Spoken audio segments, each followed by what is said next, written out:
Welcome to White Regis TV film review and preview. I'm Andrew Wright.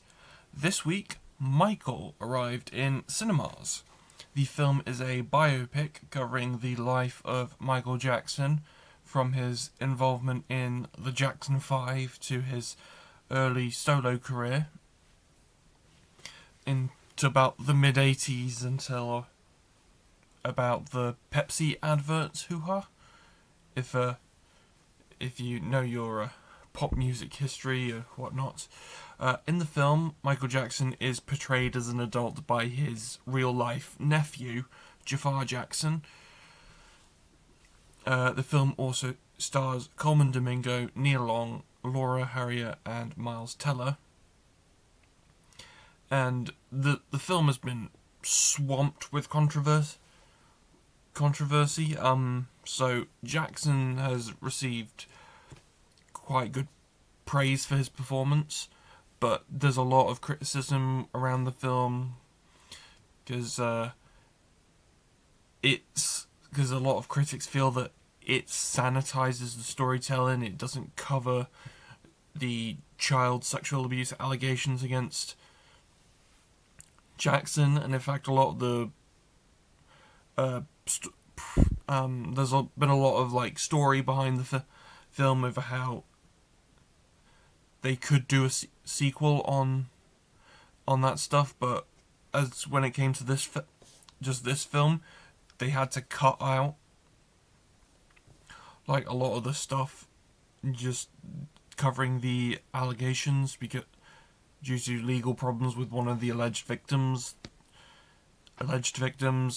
saying that their story couldn't be portrayed in any way on film.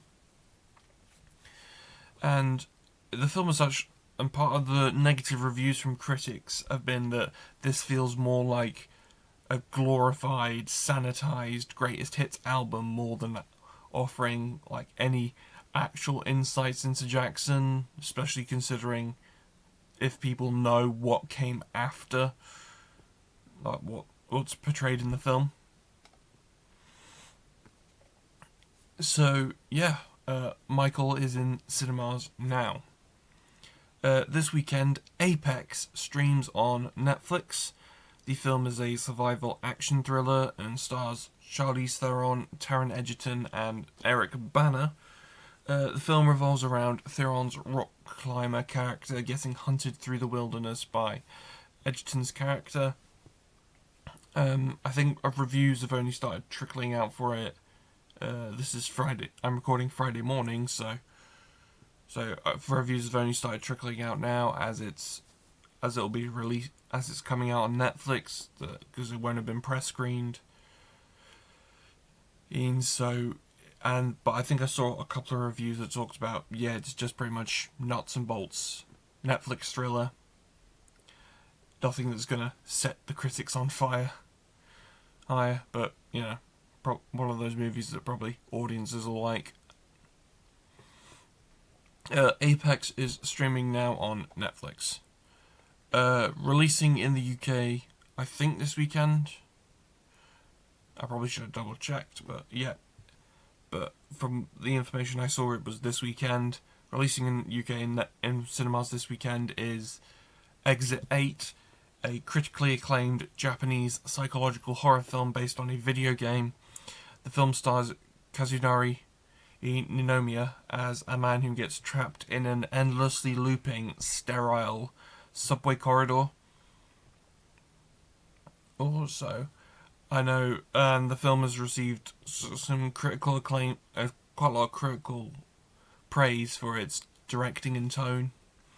I know there's been Japanese horror is sort of definitely one of the genres that critics take seriously, because Ringu from '98, that was quite well received, I believe.